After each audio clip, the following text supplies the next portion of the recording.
Bien, bonjour à tous. Nous allons commencer. Nous avons le grand plaisir aujourd'hui, non pas de vous présenter, puisque vous le connaissez tous, mais d'accueillir Nicolas Bavray, qui a bien voulu intervenir sur le nouveau thème de cette année, de l'année 2025. Le Conseil d'orientation de l'Institut Diderot a en effet choisi pour thème annuel « mesures, démesures et modèles ». Ces trois mots au pluriel, mesures, démesures et modèles. J'ai proposé à Nicolas Bavray, qu'il a accepté, d'intervenir sur le thème « mesures et démesures du modèle français ». S'agissant de Nicolas Bavray, je disais que je n'avais pas besoin de le présenter, juste quelques rappels de son parcours. Alors, ancien élève de l'École normale supérieure et de l'ENA, aujourd'hui haut fonctionnaire, avocat et essayiste, connu aussi comme journaliste. Il écrit dans Le Figaro et Le Point, et connu surtout pour ses très nombreux livres, par ailleurs fort lus. J'en évoque deux pour commencer qui portent sur ce qu'on pourrait appeler ses maîtres ou ses auteurs de prédilection. Raymond Aron, un moraliste au temps des idéologies, 1997, et Le Monde selon Tocqueville, publié en 2020. Raymond Aron, Tocqueville, s'inscrit bien sûr Nicolas Bavray dans la tradition des penseurs libéraux, ce qui, dans ma bouche, est le contraire d'un reproche. S'agissant des livres plus récents, Les 30 piteuses, 1998, alors c'est allusion bien sûr aux 30 glorieuses de Jean Fourastier. Les 30 glorieuses, c'est 45-75, les 30 piteuses, c'est 74 et les 30 années qui suivent.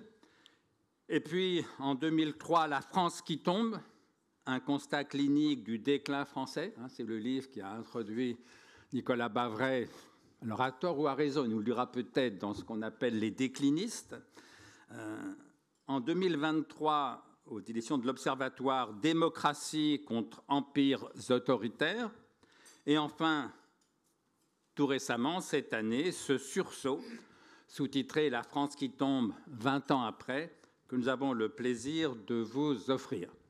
Voilà, donc le thème du jour, c'est « Mesures et démesures du modèle français ».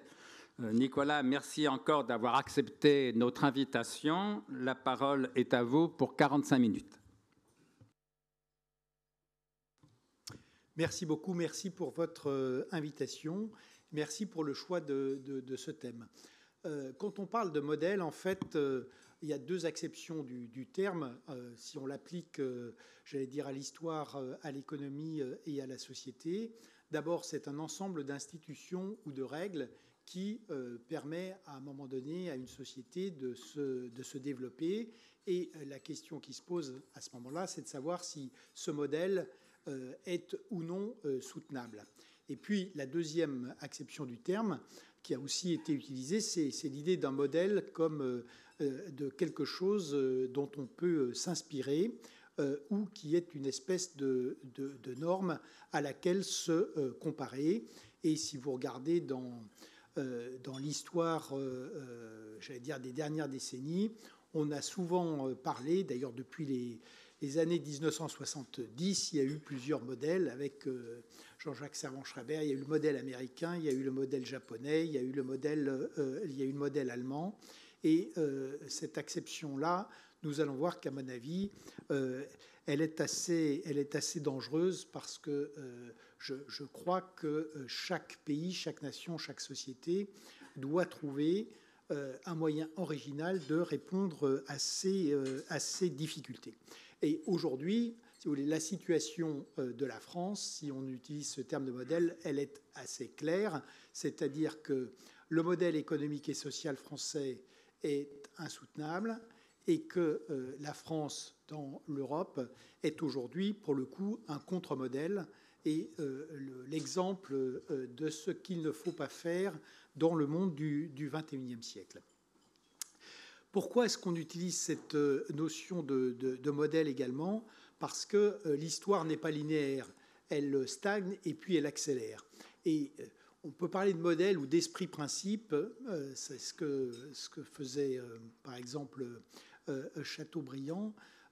Aujourd'hui, la caractéristique du monde dans lequel nous nous trouvons, c'est que, précisément, nous avons des basculements extrêmement brutaux et des changements, pour le coup, de modèle ou d'esprit-principe à tous les niveaux. C'est vrai au plan mondial, l'ère de la mondialisation est terminée. Elle a commencé en 1979, elle a été déstabilisée en 2008 par la pandémie de Covid et c'est terminé depuis l'invasion de l'Ukraine. On est dans un monde, retour de la géopolitique, retour des États, primat des États sur les marchés, primat de la sécurité sur l'optimisation des chaînes de valeur. Le basculement, il est également vrai des États-Unis. L'élection de Donald Trump, c'est la fin du lien existentiel entre l'Amérique et l'idée de la démocratie. C'est aussi la fin des États-Unis tels qu'on les a connus, réassurant le capitalisme et le monde libre. Ça a commencé en 1917 avec Wilson. Ça s'est terminé en 2024 avec la réélection de Donald Trump. Il y a basculement également de l'Europe, c'est-à-dire que l'idée qu'on va faire la paix par le commerce et le droit, c'est terminé. Et évidemment, nous avons aussi un basculement extrêmement net pour la France, sur laquelle je vais revenir, avec la fin du modèle qui a succédé au modèle des 30 Glorieuses et qui est le modèle de ce que j'appelle la décroissance à crédit. Quand on regarde la France, c'est un pays, et qu'on essaye de raisonner avec cette idée de modèle, c'est un pays qui, effectivement, est exceptionnel. Pourquoi ? Parce que depuis la Révolution française, c'est vrai au plan politique, mais c'est aussi vrai au plan économique et social, c'est un pays qui passe par des hauts et des bas vertigineux. Quand on regarde le XXe siècle, en 1900 comme en 2000, la France est la 4e économie du monde. Mais entre-temps, cette apparente stabilité, c'est le fruit de mouvements extrêmement brutaux, donc des phases de développement tout à fait brillants. Donc la belle époque sortie de la Grande Dépression fin du 19e, ensuite les années 20 avec les brassées d'innovation, et puis évidemment les 30 Glorieuses. À l'inverse, entre ces périodes, il y a des périodes d'effondrement. Les années 30, je rappelle que la France est le seul grand pays développé qui, en 1939, n'a pas récupéré sa production de 1929. Et puis, il y a ce qui se passe en ce moment, c'est-à-dire un cycle de déclin qui a commencé dans les années 80 et qui se poursuit encore aujourd'hui, et dont je vais essayer de vous démontrer qu'il est en train de s'accélérer extrêmement brutalement, ce qui fait que notre pays va se retrouver, comme ça a été le cas en 1945 ou en 1958, devant des choix assez tranchés. Donc, vous voyez, voilà un peu. Donc, il y a bien une exception française qui est cette alternance. Et derrière, du coup, vous voyez qu'il y a un mode de réforme de notre société qui est tout à fait singulier et qui passe par la rupture. Le cas type, c'est 1958, changement un leader charismatique, on change d'institution, on change de politique économique, on change de politique de défense, on change de diplomatie, et on arrive à faire ça en quelques années, en 2 à 3 ans, parce que ça a été préparé par du temps du RPF. Donc, c'est une modernisation par la brutalisation. C'est exactement l'inverse du Royaume-Uni, ce que Elie Halevi avait magnifiquement montré dans son Histoire du peuple anglais.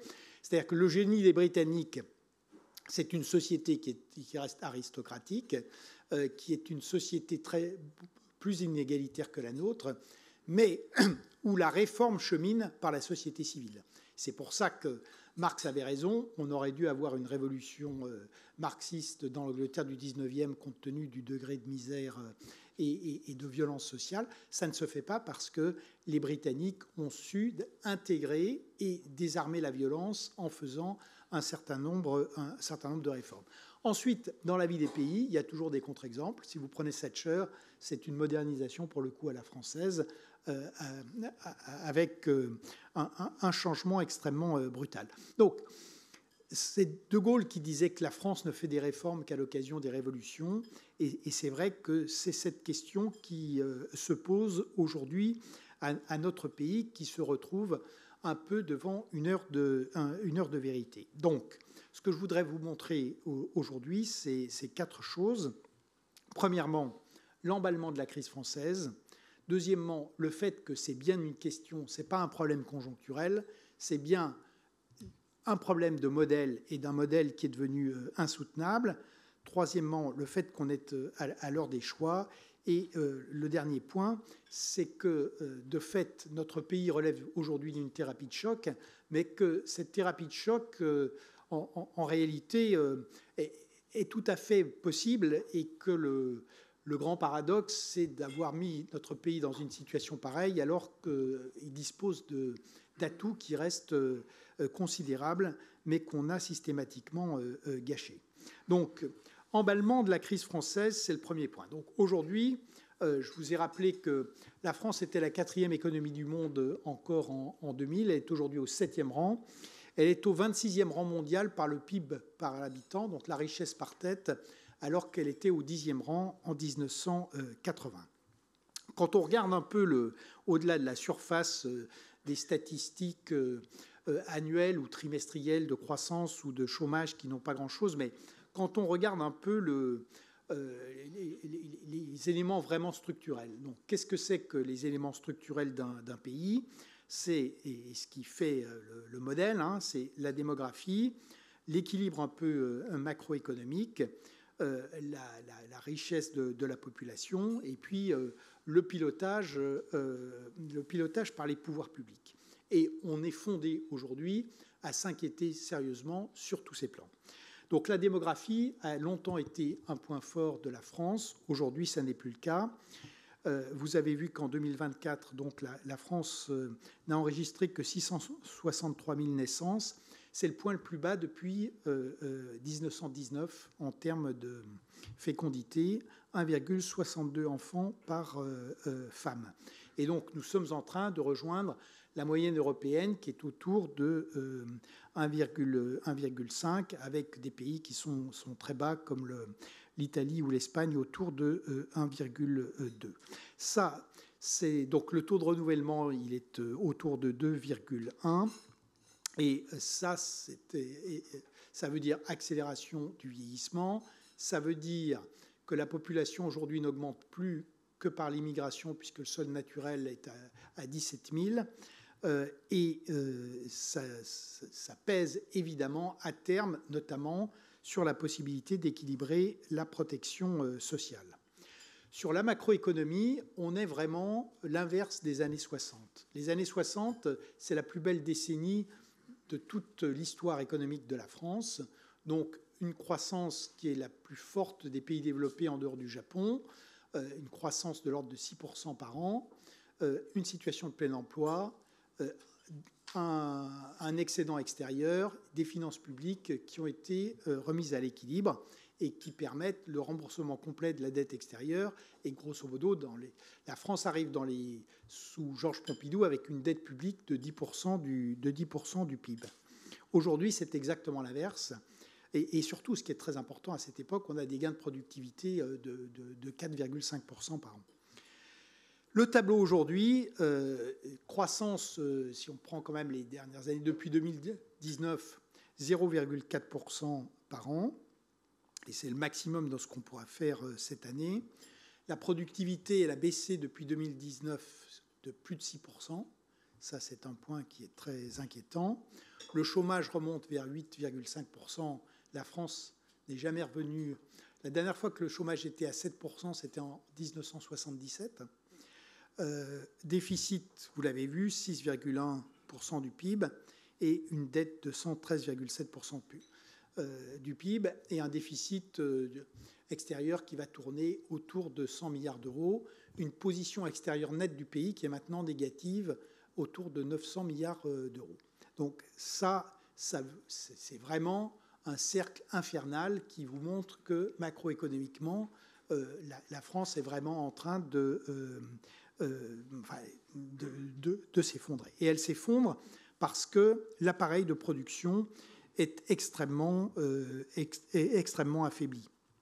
Donc, comme vous le savez, les dépenses publiques font 58% du PIB, donc ça veut dire que l'économie privée, c'est 42% du PIB.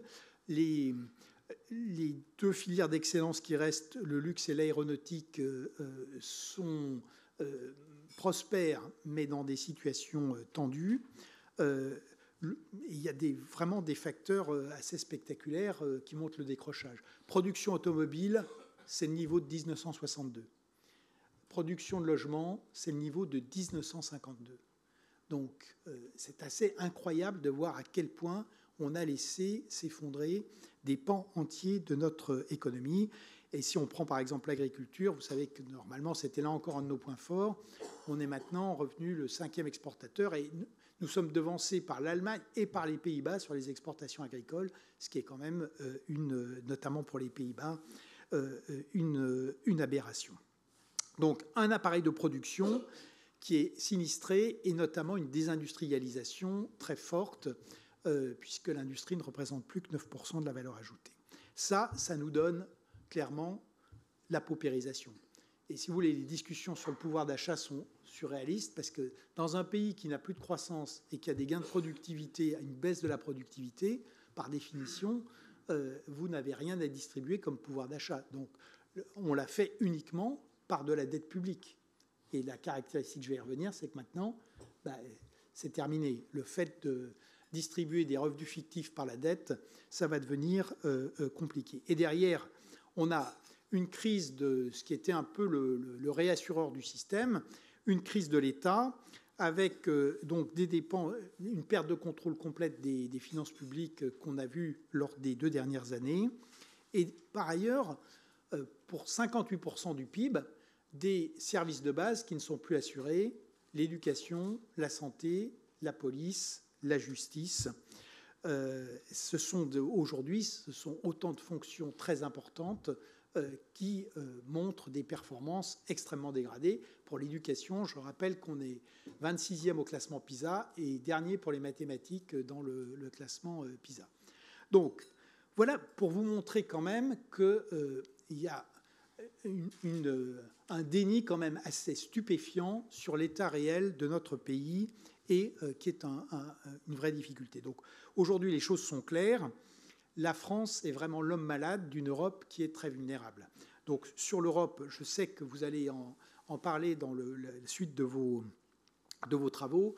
Je vous rappelle que Mario Draghi, dans son rapport, qui est le document le plus intéressant qui a été produit sur la situation de l'Europe, parle de l'antagonie de l'Europe. Et je crois qu'il a raison, parce que cette Europe, elle se trouve aujourd'hui économiquement prise en tenaille entre les États-Unis avec le protectionnisme, mais aussi une politique très agressive d'attractivité avec la baisse des impôts, des normes et des coûts de l'énergie, et puis de l'autre côté, le dumping chinois. Elle se trouve aussi sous la menace stratégique existentielle d'une Russie qui veut reconstituer un empire en Europe. Et elle est extrêmement divisée, travaillée de l'intérieur par la démocratie illibérale, et elle est moralement très déstabilisée par le fait que son projet, qui était la construction donc de la paix par le commerce et le droit, est aujourd'hui complètement pris à rebours par l'ensauvagement du monde auquel nous assistons. Donc, cette Europe, elle connaît toutes ces difficultés, et la France, là-dedans, est vraiment maintenant le pays en queue de peloton. C'est le seul pays, par exemple, qui a un déficit primaire de ses finances publiques, et c'est surtout un pays qui est dans une impasse. On dit souvent que l'Allemagne est malade, et c'est vrai, l'Allemagne aussi a un problème de modèle. Le modèle mercantiliste qui était fondé sur l'énergie russe, le travail bon marché d'Europe centrale et orientale, et ensuite les exportations vers les BRICS, et notamment vers la Chine, et un peu aussi vers les États-Unis, on est bien d'accord que ce modèle mercantiliste allemand, il est terminé. Mais les Allemands, ils ont 2 choses que nous n'avons pas. Premièrement, une vraie alternative politique qui n'est pas populiste, on va le voir lors des élections du 23 février, et surtout une dette publique de 63% du PIB. Donc l'Allemagne a un peu la pathologie inverse de la nôtre, c'est-à-dire qu'elle refuse de manière idéologique la dette avec le frein à l'endettement, mais les Allemands ont les moyens de réinvestir dans leur industrie, dans l'innovation, dans la transition écologique et dans le réarmement, ce qui est beaucoup plus compliqué pour nous à partir d'une dette qui, à la fin de l'année, de cette année, va approcher 120% du PIB. Alors, comment s'explique cette chute, anatomie d'une chute, diraient certains? Eh bien, c'est bien une question de modèle, et c'est le modèle de la décroissance à crédit qui a succédé au modèle des 30 Glorieuses. La bascule, effectivement, c'est 1981. Avant, les 3 premiers présidents de la Ve République font une politique de la France parce qu'ils sont hantés par le désastre de juin 40, l'occupation et Vichy, et qui veulent reconstituer une puissance française. À partir de 81, on a fait la politique des Français. Et donc, on a distribué. D'abord, on s'est désengagé de la production pour ne s'intéresser qu'à la redistribution et à la régulation. Et par ailleurs, de plus en plus, on a distribué des revenus qui sont des revenus fictifs. Et en fait, aujourd'hui, on a renoué avec le malthusianisme des années 30, c'est-à-dire qu'on a un système qui ne s'intéresse pas à la production, qui pénalise l'investissement et qui interdit l'innovation, et qui est un système qui, à l'inverse, est fondé sur la rente et la précaution. Donc, quand on regarde les choses sur longue période, on a perdu 1 point de croissance depuis les années 70 par décennie. Et à l'inverse, c'est vrai qu'on a privilégié la consommation sur la production. On a beaucoup baissé le travail en volume et maintenant en qualité, puisque la productivité diminue. Le capital, on le met au service, j'allais dire, de nos concurrents pour l'essentiel. Je vous rappelle que l'Europe exporte 300 milliards d'euros de capitaux par an vers les États-Unis, et y compris beaucoup d'épargne française. Par ailleurs, cette épargne française qui reste forte, elle est investie dans le déficit public et pas du tout dans l'innovation ou la modernisation de l'appareil productif. Et enfin, on a installé un système de précaution qui tue l'innovation. Donc, derrière toute une série d'erreurs je vais y revenir, qui marquent le décrochage progressif et la sortie de la réalité. Donc, relance de 81 complètement à contre-courant de ce que font tous les autres pays. Ça veut dire que le pays se retrouve aux portes du FMI en 83. Ensuite, le franc puis l'euro fort, on a tué le tissu des PME régionales et on a tué toutes nos petites et moyennes entreprises industrielles. Le Mittelstand français, il existait dans les années 70. On l'a liquidé avec le franc fort et l'euro fort. Ensuite, les 35 heures, au moment où la Chine rentre dans l'OMC et où l'Allemagne fait l'agenda 2010. Et ensuite, des chocs fiscaux absurdes. 95, on se coupe de la reprise mondiale. 2010-2012, même chose. La reprise, elle commence en 2009, en avril 2009 aux États-Unis. On a le problème de la politique européenne monétaire déraisonnable, mais également un choc fiscal 2010-2012 sur les 2 présidents, Nicolas Sarkozy et François Hollande. Et on est en train de refaire la même chose en ce moment. C'est-à-dire qu'on va faire un choc fiscal de près de 1% sur les entreprises, au moment avec un IS qui va passer à 35%, quand M. Merz envisage de le mettre à 10% en Allemagne et que Donald Trump le fait passer à 15% aux États-Unis. Donc ça, c'est vrai que, compte tenu de ce qui se passe dans le reste du monde, c'est vrai que c'est complètement à contre-courant. Et donc, derrière, c'est ce modèle donc, financé par la dette, avec l'idée taxer plus pour dépenser plus et emprunter plus. Donc la dette, elle est passée de 10% en 1973, je vous l'avais rappelé, elle était à 20% en 1981, 58% en l'an 2000, et elle est à 113,7% aujourd'hui.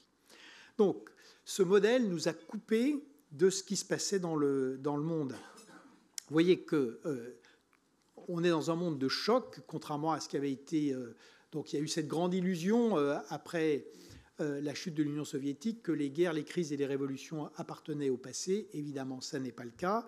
Et donc, face à tous ces chocs que j'ai rappelés, 2008, la pandémie, la guerre d'Ukraine, le retour de l'inflation, à chaque fois, nous avons réagi en augmentant massivement la dette publique. Et nous n'avons pas investi, par ailleurs, dans les autres priorités, réindustrialisation, numérique, transition écologique et réarmement face à la Russie. Donc, vous voyez que la France a complètement raté le cycle de la mondialisation, peut-être parce qu'elle convenait mal à l'esprit national. Donc, ce moment où on a eu effectivement la baisse des frontières, la montée des marchés aux dépens des États, le cycle de l'innovation de cette révolution numérique. On est passé à côté donc ce cycle de la mondialisation, et aujourd'hui, si vous voulez, on est en train de passer à côté d'une nouvelle donne qui est une nouvelle donne extrêmement dure, parce que ce qui se passe depuis 2022, donc c'est reconstitution de blocs idéologiques, économiques, commerciaux, technologiques, donc fragmentation de l'espace mondial, un système qui est multipolaire, très volatile et très violent, où, comme on le voit avec Donald Trump, maintenant il est clair que c'est un monde où la force prime le droit, et où, y compris les États-Unis, sont devenus une puissance impériale comme la Russie ou la Chine, qui résonne en zone d'influence, qui méprise la souveraineté, les frontières, le respect du droit des peuples à disposer d'eux-mêmes.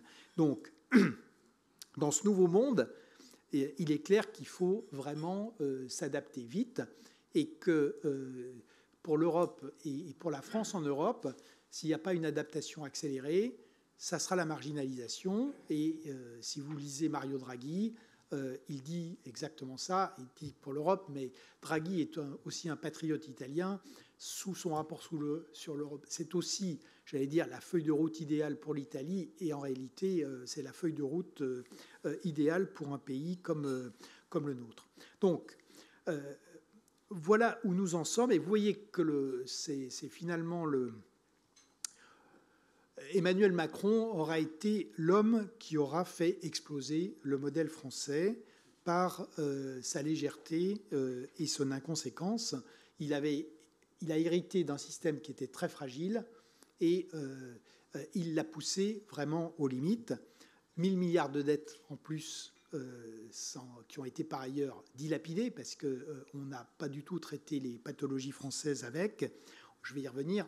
On se retrouve aujourd'hui. C'est là que va se faire aujourd'hui la décision.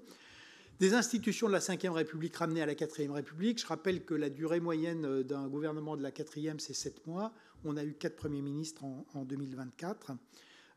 Et derrière, un pays dont les institutions sont peu libérales, mais qui ont été faites pour gérer les crises historiques, et qui se trouve complètement paralysé, et qui fait aujourd'hui...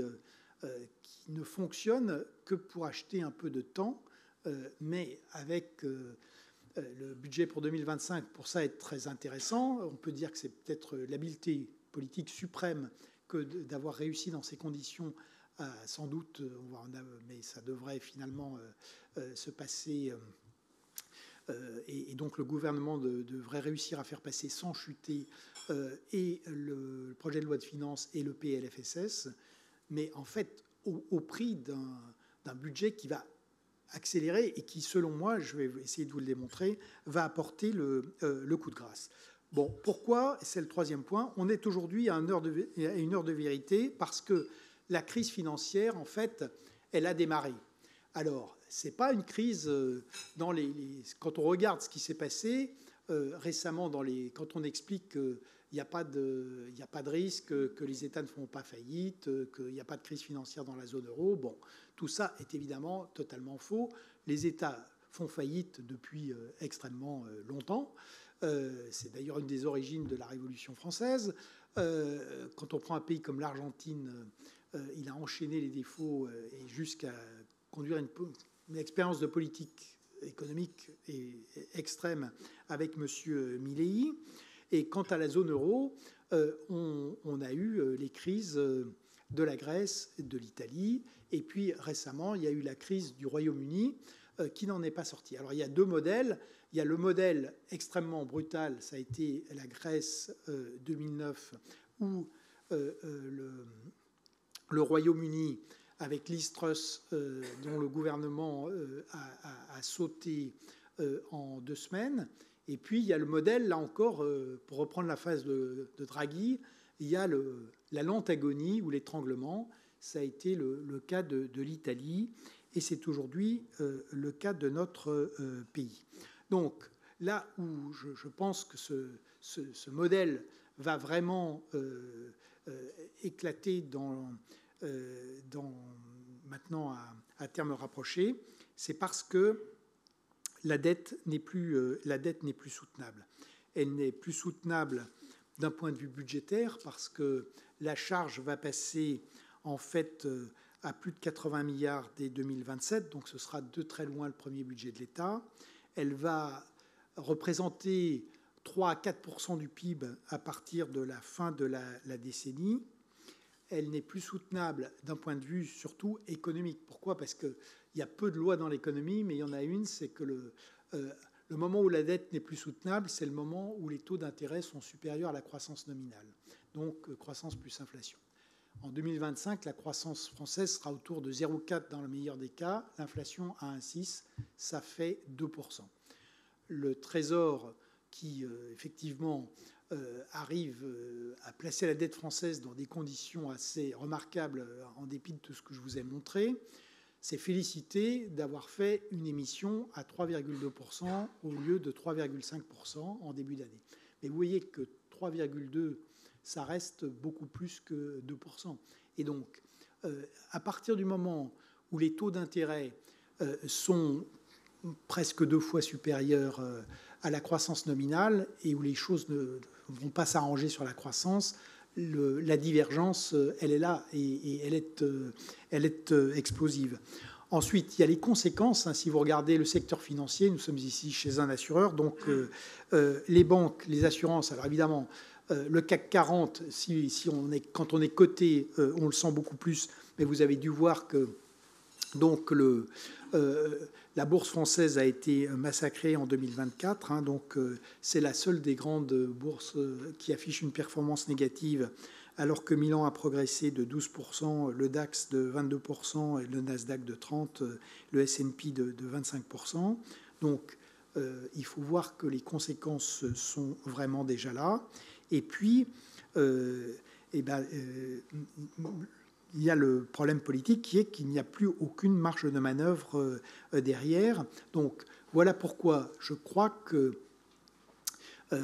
si on prend aussi en compte que, par exemple, le Japon aujourd'hui refuse maintenant d'acheter de la dette française, qui est détenue à 54% par donc, des investisseurs étrangers, on voit qu'il y a tous ces signaux d'alerte. Et là, encore, on peut décider de ne pas les voir, mais une des leçons de ce que je vous ai indiqué avec les différentes crises, c'est qu'il faut savoir que quand la crise d'une dette souveraine démarre, il n'y a pas d'exemple que les États aient gagné. Ce sont toujours les marchés qui gagnent, a fortiori quand on a un pays qui est un pays dominé comme l'est aujourd'hui la France. Et donc je crois que on est donc à ce moment de rupture. Et par ailleurs, on va avoir, il y a plusieurs autres ruptures qui se dessinent. Une vraie rupture de l'appareil de production à la suite du budget qui va sans doute, à défaut d'être voté, mais être mis en œuvre en 2025. Et puis, on voit que dans la société, du coup, à cause de la dynamique de la paupérisation, puisqu'aujourd'hui, la richesse par tête, c'est 15% en dessous de l'Allemagne, c'est plus de 50% en dessous des États-Unis. Et cette logique de la paupérisation, elle est vraiment à l'œuvre et elle fait des ravages sur des parties très importantes de notre population et de notre territoire. Et ça, c'est quand même, c'est pas la seule, mais c'est une des explications de la violence qu'on voit monter dans notre pays. Donc, on est comme en 1958, quand le général de Gaulle arrive en 58, comme il le dit dans ses mémoires, il dit « En somme, l'alternative, c'est le miracle ou la faillite. En 1958, ça a été le miracle. En réalité, c'est un miracle qui s'explique par à la fois la lucidité, l'intelligence et la volonté. Le miracle, il a un nom, c'est Jacques Rueff. Et Jacques Rueff, et par ailleurs, le général de Gaulle a permis à Rueff de mettre en place une politique qui était extrêmement risquée, puisqu'il y avait à la fois un ajustement budgétaire très rapide, la lutte contre l'inflation, le lancement d'une nouvelle monnaie, l'entrée dans le marché commun pour mettre l'appareil de production sous contrainte. Et le tout avec un pays qui était quand même en guerre en Algérie. Bon, cette thérapie de choc, elle a très bien fonctionné. Et ce que je voudrais aujourd'hui vous rappeler, c'est que là où il y a des points de comparaison avec 58, il est clair que notre monde est très très différent de celui des années 50, mais il y a quelques principes qu'on peut retenir. D'abord, avant de faire de la grande politique européenne ou mondiale, il faut remettre notre pays debout. C'est la priorité absolue. Donc, pour parler aux autres, il faut d'abord être crédible. Aujourd'hui, la France, diplomatiquement, est chassée d'Afrique, elle est marginalisée en Europe, mais pour d'excellentes raisons. C'est que nous ne sommes plus crédibles sur rien. C'est d'ailleurs un problème pour l'Europe, parce que nous portions le projet d'autonomie stratégique de l'Europe, et qu'aujourd'hui, il n'est nulle part, puisqu'il n'y a plus personne pour l'incarner. Et donc, le redressement, comme en 58, on ne redresse jamais un pays en faisant juste de l'ajustement budgétaire. Il faut faire les deux, évidemment, l'ajustement budgétaire, mais il faut faire le redressement économique aussi. Parce que si vous n'avez pas la croissance, et ça a été très bien démontré et par l'Europe du Nord et par l'Europe du Sud, qui aujourd'hui va plutôt bien en dehors de la France. Le Portugal va bien, l'Espagne, c'est la plus forte croissance en 2024, 3,2%. La Grèce s'est bien relevée. Et l'Italie, si on prend la partie qui marche, l'Italie du Nord, c'est une des régions d'Europe les plus prospères et les plus performantes. Donc, il faut maîtriser les comptes. Et la seule chose qui peut marcher, c'est une thérapie de choc. Donc, toutes les histoires de rabot, ça ne peut pas marcher. Donc, c'est vrai qu'il faut vraiment remettre en cause un certain nombre de politiques qui sont non performantes et ruineuses, avec un objectif qui est très clair, c'est que pour que la dette redevienne soutenable, il faut repasser en excédent primaire. L'excédent primaire, c'est 1,5% du PIB. On va être cette année entre 6 et 6,5. Donc, effectivement, il y a un effort de 5 points de PIB à faire. C'est 1 point de PIB par an sur 5 ans. C'est tout à fait jouable. Les pays d'Europe du Nord, Suède et autres, ou le Portugal, ont fait plutôt plus. Et au moins au début, ce n'est pas très compliqué parce que nos dépenses publiques sont absolument démesurées. C'est donc cette année 1700 milliards. Et sur 700 milliards, on a 900 milliards de dépenses sociales et à peu près 500 milliards de dépenses de fonctionnement. Et donc, il est parfaitement possible de les réduire. Et ce qu'on a vu en Europe du Nord comme en Europe du Sud, contrairement à ce qui est souvent dit dans notre pays, la baisse des dépenses publiques crée de la richesse, crée de l'emploi et améliore le pouvoir d'achat et le niveau de vie. C'est ce qu'on voit de manière très claire, ce qu'on a vu en Suède et dans les pays scandinaves, comme on le voit aujourd'hui au Portugal. Pour bien vous montrer à quel point c'est insoutenable et vous donner c'est que la France aujourd'hui, c'est 1% de la population mondiale, 2,5% de la production, 15% des transferts sociaux dans le monde. Et ça, de quelque manière que vous le preniez, ça ne peut pas tenir. Alors, ce qui est intéressant, c'est que par ailleurs, il faut relancer l'économie et la croissance. Et ça, c'est vraiment possible en jouant sur tous les facteurs de la production. C'est pour ça que nous sommes dans un pays qui ne s'est préoccupé que de redistribution et de régulation. Il faut maintenant mettre tous les efforts sur la production. La production, c'est les facteurs de production améliorés. Le travail, il faut augmenter la durée. Il faut surtout travailler sur la qualité, ce qui veut dire qu'il faut remettre notre système d'éducation à flot.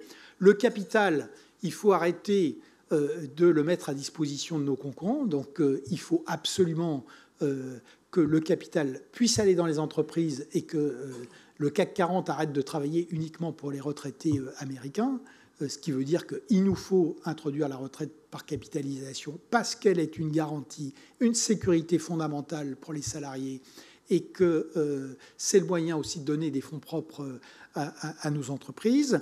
Ensuite, il faut libérer évidemment l'innovation et sortir du carcan bureaucratique. Je rappelle aujourd'hui des choses simples. Si vous voulez si vous voulez faire de l'éolien, du solaire ou un data center en France, c'est 6 à 8 ans de procédure. Aux États-Unis, c'est moins d'1 an. Et donc, il ne faut pas s'étonner. Le plus grand acteur du solaire en France, c'est Total. Et où est-ce que sont les fermes solaires de Total? Elles sont en Inde, au Texas. Elles ne sont pas chez nous parce que ce n'est pas possible. On ne peut pas attendre 8 ans pour arriver à faire des investissements qui sont des investissements. Par exemple, les data centers, c'est maintenant qu'on en a besoin pour l'IA. Si on en a dans 10 ans, il est clair qu'entre-temps, l'IA se sera développée ailleurs. Donc, vous voyez, travailler sur tous les facteurs de production, et il faut évidemment, donc, pour ça, de la sécurité, de la stabilité, de la visibilité. Donc, stabilité, visibilité sur la fiscalité, sur les normes en déduction, et puis sur le rétablissement de l'ordre public et le fait qu'on cesse la complaisance envers la violence qui est aujourd'hui généralisée en France, parce que c'est un poison pour la démocratie, c'est aussi un poison pour l'économie. Là où on a quand même plusieurs bonnes nouvelles, c'est que je rappelle que ce qui est assez affligeant, c'est d'être arrivé dans une situation pareille avec tous les atouts de notre pays. Il nous reste du capital humain.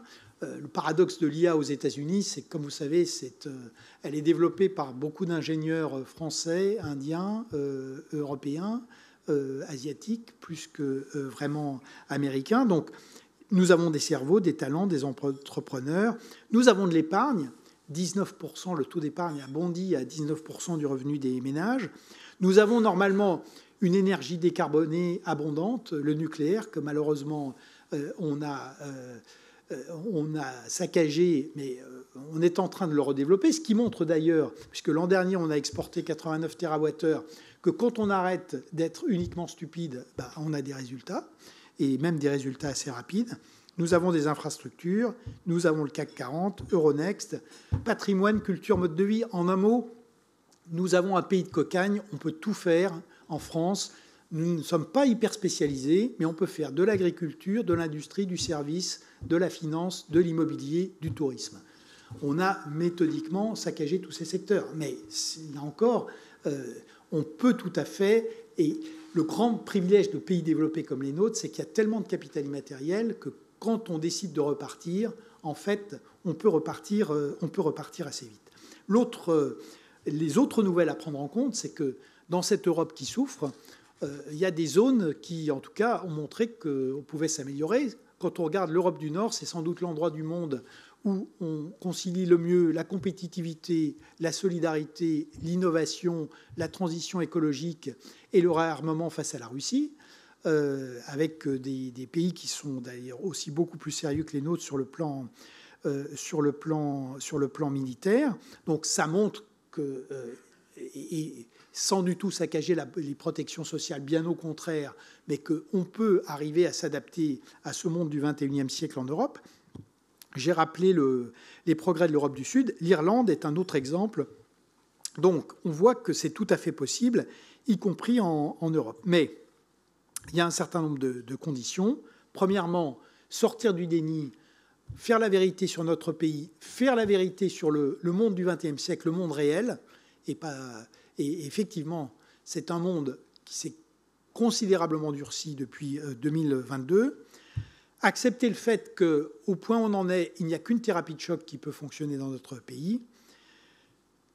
Et troisièmement, retrouver un peu le génie français, parce que c'est ça qui est aussi surprenant et lamentable. Quand on regarde l'IRA, l'IRA, c'est aux États-Unis, c'est vraiment des techniques françaises. je réaligne l'État, les entreprises, et tout ça pour faire de la stabilité de la classe moyenne. Bon. Et ce qui est incroyable, c'est qu'on a complètement perdu ce fil. Et donc, aujourd'hui, je pense qu'on peut vraiment... Il y a deux choses très simples à faire. Réaligner l'État, les entreprises et les citoyens, réaligner le capital humain, le capital financier, le capital économique et le capital naturel. Et on a des atouts pour le faire. Je vous donnais l'exemple du nucléaire. Bon, les gens des années 70 étaient vraiment des visionnaires. On a ce privilège incroyable qu'on peut faire les générations 2 et 3 de centrales nucléaires sans avoir à exproprier 1 mètre carré. Parce qu'on a des emprises telles qu'elles ont été prévues pour pouvoir développer les générations d'après. Donc, on a... Qu'est-ce que font le fameux Stargate aux États-Unis aujourd'hui, porté par Trump et derrière par OpenAI et les autres? Bon, ils sont à la recherche de foncier, d'énergie et d'eau. Il se trouve que sur les emprises des centrales nucléaires françaises, en choisissant bien les endroits, mais si on veut faire du data center, on a de l'énergie décarbonée, on a de l'eau et on a des emprises foncières tant qu'on en veut. Donc, maintenant, si on attend 10 ans pour le découvrir et commencer à s'y mettre, c'est vrai que ce sera trop tard. Mais vous voyez qu'il y a beaucoup de choses sur lesquelles, en réalité, nous pourrions vraiment faire mieux. Et c'est ce par quoi je voudrais terminer. Vous voyez que les deux questions fondamentales, la France finira par bouger, mais on a deux questions qui sont deux questions extrêmement brûlantes et préoccupantes. La première chose pour notre souveraineté, c'est est-ce qu'on va le faire par nous-mêmes ou est-ce qu'on va le faire en passant sous les tutelles d'une Troïka, FMI, Union européenne et BCE? Ça, c'est la première question. Il va de soi que, et compte tenu de ce que ça représentera comme secousse politique et sociale, il vaudrait mieux le faire par nous-mêmes. J'appelle votre attention sur le fait que la Grèce est intéressante parce que c'est Tsipras, extrême gauche, qui a fini par faire le travail. Là encore, on ne gagne pas contre la Troïka. Et bon, il en a payé le prix politique, mais c'est vrai que c'est lui qui l'a fait. La deuxième question fondamentale, est-ce qu'on fait ça dans le cadre des institutions de la République ou est-ce qu'on passe par une expérience autoritaire? Là encore, la France présente un paradoxe. Avec ce que je vous ai décrit, normalement, on devrait être passé sous un gouvernement populiste depuis belle lurette. On présente toutes les pathologies. Et ce qui est intéressant, c'est que c'est comme dans les années 30, il y a quelque chose chez les Français qui résiste. Et on l'a vu d'ailleurs, quel que soit le caractère aberrant de cette dissolution, mais on l'a vu lors des élections législatives de juin-juillet dernier.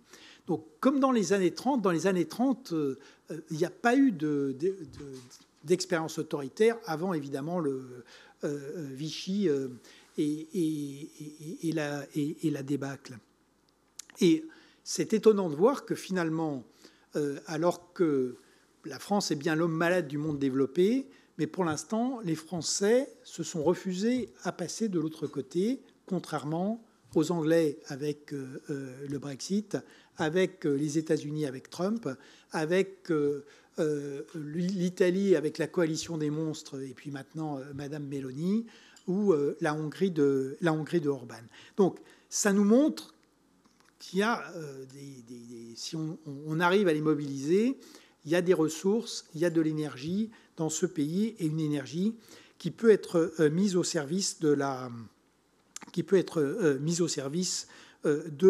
la réinvention d'un modèle français cohérent dans le XXIe siècle. Parce que c'est par ça que je voudrais terminer. Quand on regarde les autres pays, on voit très bien qu'on ne peut pas copier. Et donc, la France, évidemment, doit changer de modèle, mais elle doit le faire en respectant ses institutions, son histoire et son esprit national. Paradoxalement, la nouvelle donne mondiale, aujourd'hui fondée sur la souveraineté et la sécurité, c'est une nouvelle donne qui correspond assez bien à l'esprit français. Mais il faut vraiment nous en emparer pour bouger, ce qui, à mon avis, il est grand temps de le faire. On a tous les atouts. Ce qui nous manque, c'est le projet national, la volonté et la capacité de leadership. Raymond Aron, en juin 1939, dans une conférence sur c'est une des premières fois qu'on a eu la mise en place et l'analyse de ce qui a structuré le XXe siècle, c'est-à-dire la lutte à mort entre la démocratie et le totalitarisme. Donc c'est une conférence donnée à la Société française de philosophie le 17 juin 1939. Et il y avait eu un dialogue tragique entre Aron et Victor Bache, qui a été assassiné avec sa femme ensuite par la milice. Et Victor Bache était du côté de l'optimisme démocratique en disant que quoi qu'il arrive, les démocraties gagneraient, que la France était imbattable. Et Aron avait un point de vue qui était un point de vue plus pessimiste, réaliste, mais aussi positif, parce qu'il expliquait que la démocratie était mortelle, qu'en face on avait des régimes totalitaires qui en réalité étaient unis contre les démocraties, l'Italie fasciste, l'Allemagne nazie et puis la Russie soviétique. Et Aron avait conclu en disant la chose suivante: je crois à la victoire finale des démocraties, mais à une condition, c'est qu'elles le veuillent. Je crois qu'on peut appliquer cette phrase à la situation de la France aujourd'hui. Moi, je crois au redressement de la France, mais à une condition, c'est que les Français le veuillent. Merci beaucoup.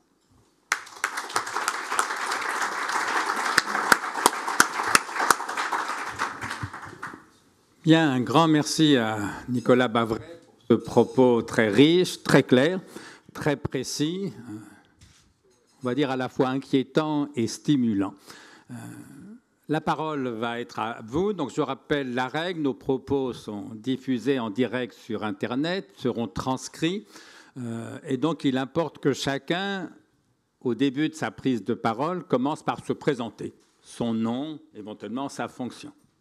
La parole est à la première ou au premier qui la demande. Il y a des micro-baladeurs dans la salle. Vous levez haut la main.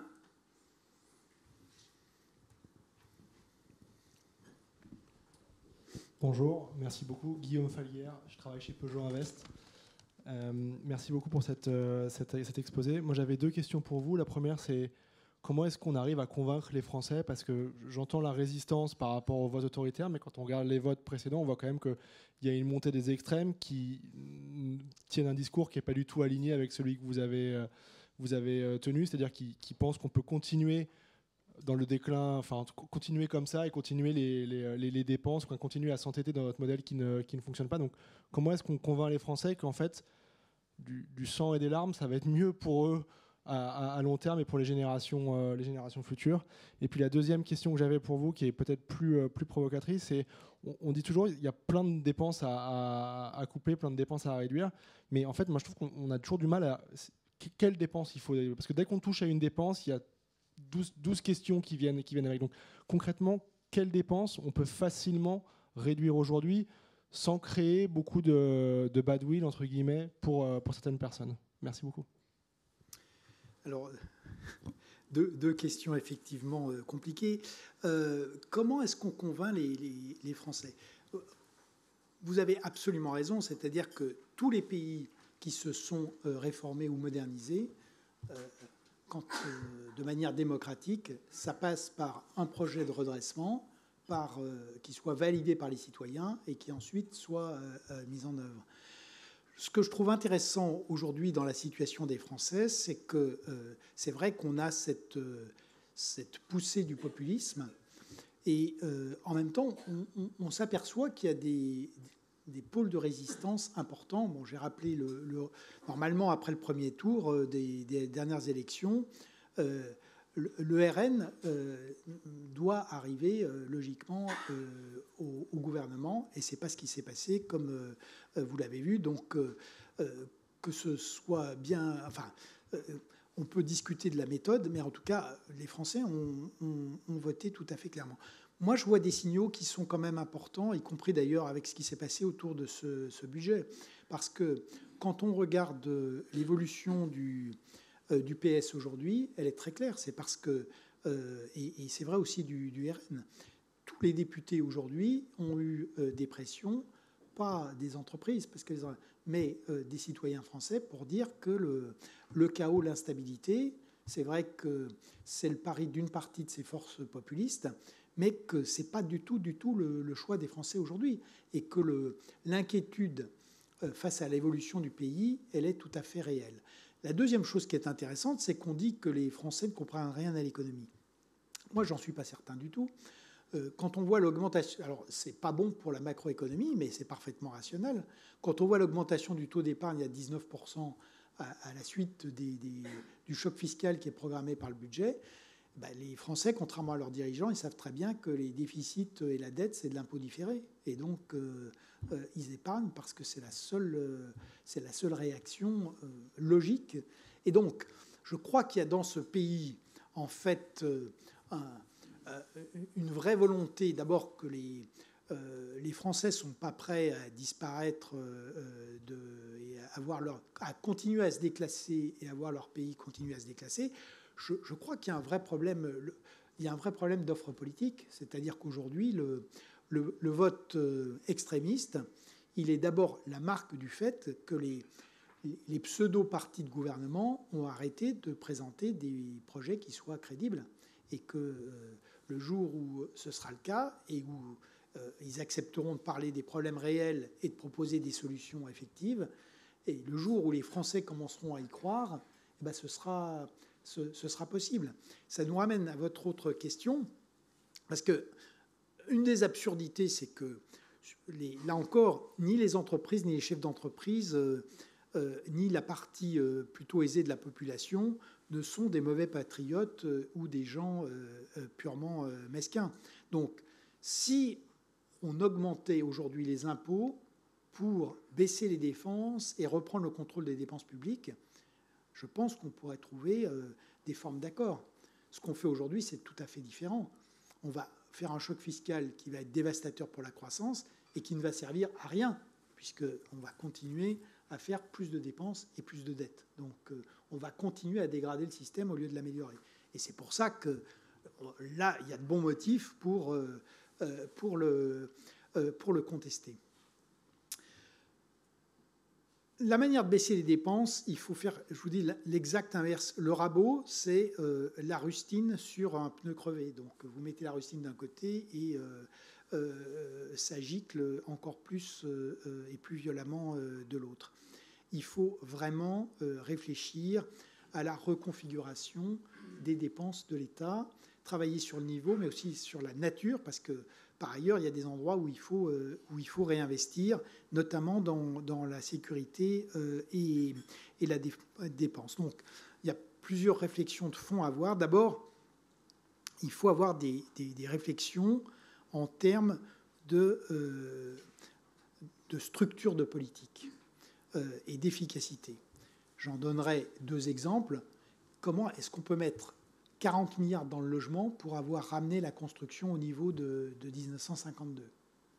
Il y a peut-être un petit problème d'efficacité de la dépense. L'autre chose, un autre exemple concret, mais sur lequel, pour le coup, ça représente plusieurs milliards. Une aberration, prenez l'éolien ou le solaire. Aujourd'hui, ce sont des technologies matures. Comment est-ce qu'on a pu mettre en place une usine totalement démente, où on prélève des sommes considérables sur toutes les factures d'électricité pour subventionner des technologies qui sont matures? Ça n'a aucun sens. Donc aujourd'hui, si vous voulez faire de l'éolien ou du solaire en France, il faut accélérer les procédures, mais il n'y a aucune raison de subventionner ces gens-là. Soit vous êtes capable d'en faire de manière rentable, et c'est très bien, soit vous passez votre chemin. Et vous faites sauter tout le... Donc, si vous voulez, il y a partout les taxes ravaudage, les taxes... Il y a des études microéconomiques qui sont très intéressantes. Vous savez qu'il y a une prime de 50 € sur la réparation des vélos. Il y a une étude économique qui a été faite. Évidemment, instantanément, toutes les factures de réparation de vélos ont pris 50 € en plus. Et ça a été... Mais si vous voulez... Et on est vraiment... Vous savez, c'était la définition de l'économie administrée par Ronald Reagan qui disait « Quand ça bouge, on taxe. Si ça continue à bouger, on réglemente. Et quand ça bouge plus, on subventionne. » Et il y a un tas d'endroits où on en est vraiment là. Donc, vous voyez, un secteur qui est ravagé comme le textile, aller mettre une taxe sur le textile pour financer une prime au ravaudage, enfin, il faut arrêter tout ça, quoi.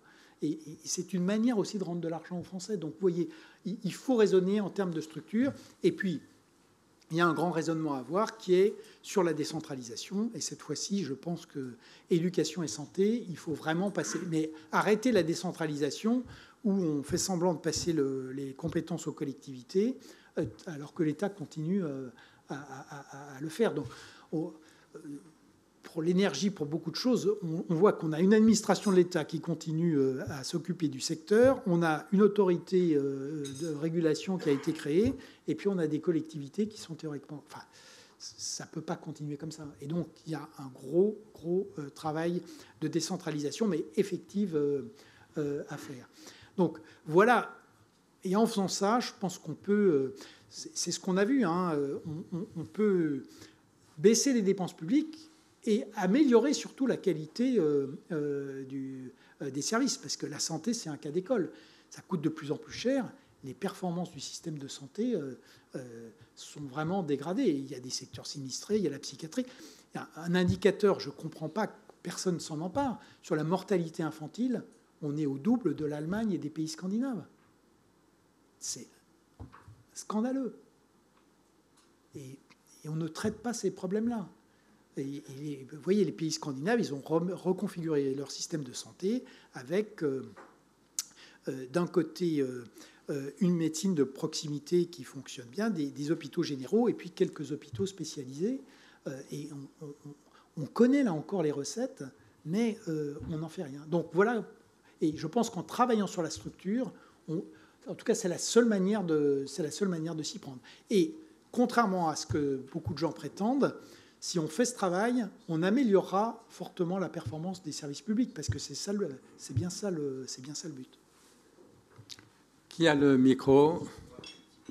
Levez-vous. Bonjour, je suis Patrick Careil, je suis inspecteur général des finances à la retraite.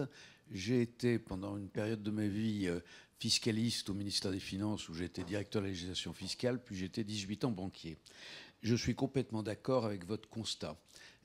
Nous avons fait avec deux anciens directeurs du budget à peu près un article sur le fait que nous étions ruinés en 2023 dans le commentaire. J'en ai sorti en début d'année disant que tout était faux dans la présentation. Et enfin, j'en sors un tout prochainement sur le déni. Le problème après, c'est la solution. Alors, je reviens sur une de vos constats. Vous dites, une fois qu'on a réduit, ça refait de la croissance. Oui, mais ça commence par faire une récession. Je suis assez d'accord avec Artus sur les calculs macroéconomiques qui ont été faits sur l'élasticité sur la croissance quand on baisse ou la dépense publique ou on augmente la fiscalité. Artus a démontré que c'était moins 0,7 dans les deux cas. Donc ça veut dire qu'il va falloir réduire le pouvoir d'achat des gens, et c'est là où ça devient très très compliqué. Parce que vous attaquiez ce que vous avez cité par exemple, à chaque fois derrière il y a des gens, il y a des gens qui sont payés. Si vous attaquez aux éoliens, vous allez provoquer probablement des pertes d'emplois, mais là c'est encore le moins sensible. Mais les autres exemples que vous donnez, on peut retirer la construction, mais derrière chaque dépense publique, il y a autrement dit des citoyens consommateurs. Donc, où vous réduisez leur pouvoir d'achat, ou vous le mettez au chômage. Et en réalité, on voit bien que le sursaut passe, comme ça a été le cas en Grèce, comme ça a été le cas en Espagne, comme ça a été le cas au Portugal, par un appauvrissement dans un premier temps de la population. Et on voit bien qu'il y a trop d'argent chez les retraités et il y a trop d'épargne. Donc il faudra prélever sur les retraités et il faudra prélever sur l'épargne. Et donc c'est là où ça devient vraiment très très compliqué. C'est extraordinairement difficile de faire admettre ça aux gens. Et comment les autres ont fait? Les autres ont fait parce que ça leur a été imposé. Et moi je suis comme vous, je préférerais que nous le fassions nous-mêmes. Mais je ne sais pas comment on le fait. Alors les exemples très intéressants du Canada et de la Suède, je me demande quand même s'ils avaient comme nous à diminuer toute la sphère sociale. parce que ça passera, nous on le sait très bien, par une diminution du pouvoir d'achat des retraités, un allongement de la durée du travail et une entrée plus tôt des faux étudiants dans la vie active. Parce que avoir des étudiants en apprentissage jusqu'à 29 ans, c'est-à-dire payés par le citoyen, est scandaleux. Donc voilà. Autant d'excellentes remarques. Donc d'abord, qui a un effet récessif à la baisse des dépenses publiques, c'est tout à fait vrai. Aujourd'hui, dans un pays avec la structure fiscale de la France, l'effet récessif est sans doute moins important que celui d'une hausse des impôts. Surtout, je voulais appeler votre attention sur donc une expérience extrême qui a lieu en ce moment, c'est l'expérience de l'Argentine. Puisque l'ajustement, Milei, il a fait 12% de baisse de dépenses publiques en 3 mois. Avec une augmentation du taux de... Alors, ce qui est intéressant, c'est que la récession a été limitée à 3,5% du PIB. Et qu'on va voir ce qui se passe cette année, mais normalement, il devrait croître de 5% cette année. Si c'est le cas, ça montre que la récupération se fait très vite, avec ce bémol, si je puis dire, que dans le cas de l'Argentine, ce qu'on a vu aussi sur la Grèce ou sur l'Espagne, en fait, il y a une grosse part d'économie informelle qui permet d'encaisser une partie du choc. Et quoi qu'on en dise, en France, la part de l'économie informelle, elle existe, mais c'est 5 à 7%. En Argentine, c'est autour de 50%. Et en Grèce ou en Espagne, c'est entre 30 et 40%. Donc, on a moins cette capacité d'ajustement. Mais en réalité, l'effet récessif dans ce qu'on a vu, il est assez limité et surtout, il est tout à fait temporaire. Sur l'augmentation de la pauvreté en Argentine, elle est juste, mais l'essentiel de la pauvreté, c'est dû aux péronistes, parce que Milei, il a démarré avec un pays où 50% des gens étaient déjà en dessous du seuil de pauvreté, ce qui était incroyable. Donc, il a monté effectivement de 2 ou 3%, mais à partir de toute manière d'un système où la moitié de la population était déclassée, et fort heureusement, on n'est pas encore dans la situation de l'Argentine. Je crois que vous avez, d'une certaine manière, ouvert la piste et donné la réponse à votre question sur, évidemment, la manière dont on touche les gens. Parce que je crois qu'il y a 2 choses qui sont fondamentales. La première, comme je l'ai dit, c'est que je pense que les Français, où qu'ils soient dans la société, sont aujourd'hui prêts à faire des efforts à condition que ce soit des efforts efficaces et dont ils voient les résultats. Ce qui, pour l'instant, n'a jamais été le cas, puisque on a descendu, chaque fois qu'on leur a demandé des efforts, on a descendu des marges supplémentaires. Et je crois surtout que c'est là où il faut retrouver des marges pour la négociation. Je crois que la piste que vous avez donnée, c'est la bonne, c'est-à-dire un accord entre les générations. Quand on prend les retraités, je pense qu'on peut tout à fait les convaincre d'accepter une désindexation des retraites, à condition que ces efforts soient partagés. Et comme vous l'avez dit, en face de la désindexation des retraites, si j'ai une augmentation de la durée du travail des actifs et que, par ailleurs, j'ai le 3e pan que vous avez aussi souligné, c'est-à-dire amélioration de la formation des jeunes et par ailleurs mise au travail plus rapide et effective, je pense que les retraités, dont on voit d'ailleurs qu'en réalité, ils transfèrent pas mal d'argent. L'idéal d'un retraité, c'est pas forcément... et c'est vrai qu'aujourd'hui, ils ont l'essentiel des actifs. Paradoxalement, c'est eux qui épargnent aussi le plus. Et avec ça, ils transfèrent de l'argent à leurs enfants qui sont au chômage et à leurs petits-enfants qui ont le choix entre ne pas multiplier les stages ou partir à l'étranger. Bon.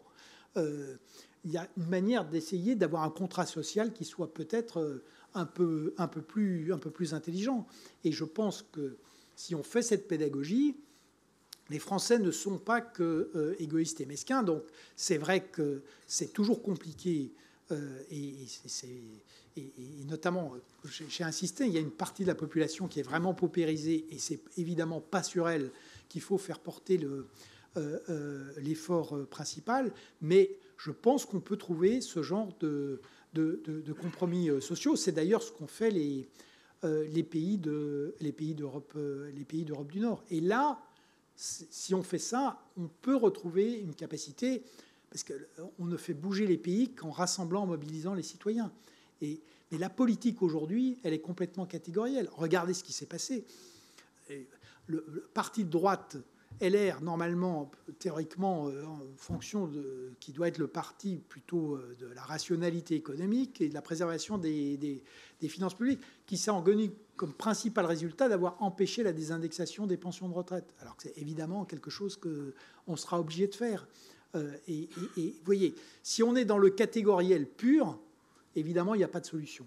Si on se met à avoir une vision un peu transgénérationnelle, je pense qu'on peut remobiliser les gens et trouver des solutions qui soient positives pour la société. Philippe Chalmin. Oui, Philippe Chalmin, professeur à Dauphine. Au risque d'en rajouter dans le pessimisme, est-ce que le problème du modèle français n'est pas encore plus ancien ? Car au fond, 58% de dépenses publiques, je l'entends bien, mais bien avant, c'était le fait que l'État était au centre de tout. Finalement, le modèle des 30 Glorieuses, c'est le seul modèle soviétique qui ait véritablement bien fonctionné. Nous étions d'ailleurs le seul pays à avoir un commissariat général au plan parmi les grandes démocraties occidentales. Ayant appartenu longtemps au ministère de l'Éducation nationale, j'avais coutume de dire que j'appartenais à la dernière grande administration stalinienne de la planète. Elle est restée. Nous sommes un pays quand même dans lequel tout passe par l'intermédiaire de l'État. Fukuyama l'avait analysé en disant qu'on n'est pas un pays de confiance. Et ça, me semble-t-il, ça n'a pas profondément changé dans les mentalités. On demande toujours tout à l'État. Et paradoxalement, pendant longtemps, l'État français a été quand même exemplaire. Tu es un exemple de ces élites qui sont... Finalement, la France était le seul pays dont les élites allaient passer le concours, soit de Polytechnique, soit de l'ENA, qui étaient des écoles formant des fonctionnaires. On était vraiment les seuls. Aujourd'hui, mes étudiants allaient faire l'INSP, aucun intérêt.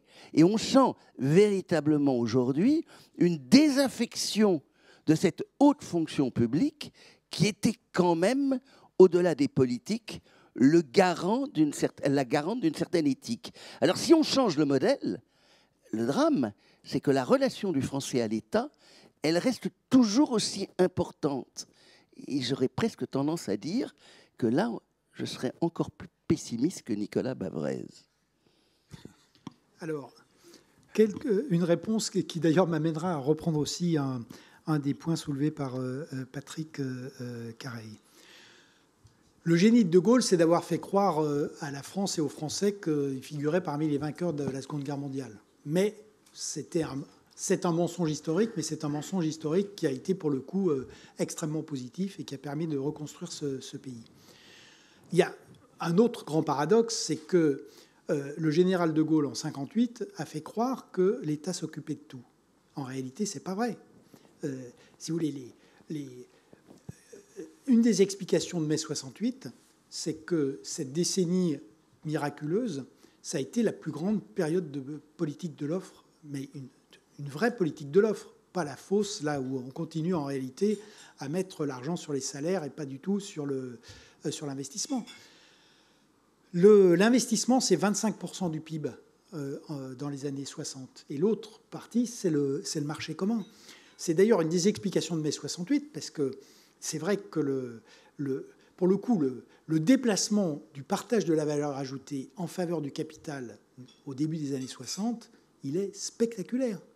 Et que derrière ces grands programmes de l'État, ça ressemble un peu à l'IRA. C'est qu'en réalité, il y a eu un travail d'ouverture, d'internationalisation des entreprises françaises, alors qui a été prolongé par Pompidou, mais qui a été de concentration, de modernisation. Et c'est pas il n'y a pas eu du tout que l'État. Donc, le paradoxe de Gaulle, c'est d'avoir fait croire effectivement aux Français que c'était l'État qui faisait tout. Dans la réalité de ce qui s'est passé dans les années 60, c'est pas vrai du tout. C'est une vraie politique de l'offre et où le secteur privé a eu beaucoup plus d'importance que ce qui est dit. Donc le drame, c'est qu'ensuite on a complètement fossilisé ce modèle. En 81, on est revenu avec les nationalisations, l'étatisation et puis toute une série de mesures sociales qui étaient complètement non financées. Donc on est revenu en 1945 au moment où les autres commençaient à basculer dans la mondialisation. Donc ça a été figé, mais j'appelle votre attention sur le fait que voilà, on a une vision qui est en fait fausse, économiquement en tout cas, de ce qu'a été le modèle économique des années 60. Et ce qui est vrai, c'est que ça a permis, et ce que je dis normalement, c'est la seule manière d'en sortir, c'est que quand on arrive à aligner l'État, les entreprises et les citoyens, on peut avoir d'excellents résultats. Et le plan, en réalité, et là pour le coup c'est le génie de Jean Monnet, c'est que le plan était un lieu de concertation, mais que ça a été très important sur l'orientation des capitaux pendant le plan Marshall, mais à partir des années 60, c'est un lieu qui permet de fédérer les énergies, de réfléchir à l'avenir, mais ce n'est pas le plan qui distribue le capital dans l'économie française. Donc voilà pourquoi je pense que la manière dont on interprète souvent l'économie française comme étant forcément colbertiste et que les seules périodes de modernisation ont été des périodes portées par l'État, c'est faux. En tout cas, sur le XXe siècle, si vous prenez Belle Époque et années 20, c'est pas du tout l'État qui porte la modernisation et c'est des périodes de forte croissance qui sont portées par le secteur privé.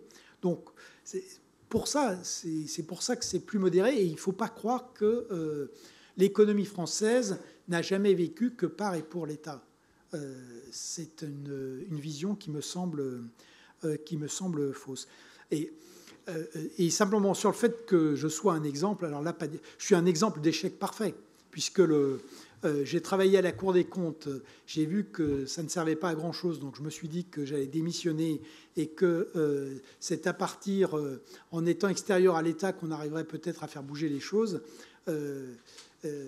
Oui, la France qui tombe date d'il y a 20 ans, et c'est un échec complet, puisque j'ai essayé de plaider pour faire les réformes à froid, pendant qu'il en était encore temps, et c'est là où je rejoins Patrick Careil, et ça m'attriste profondément.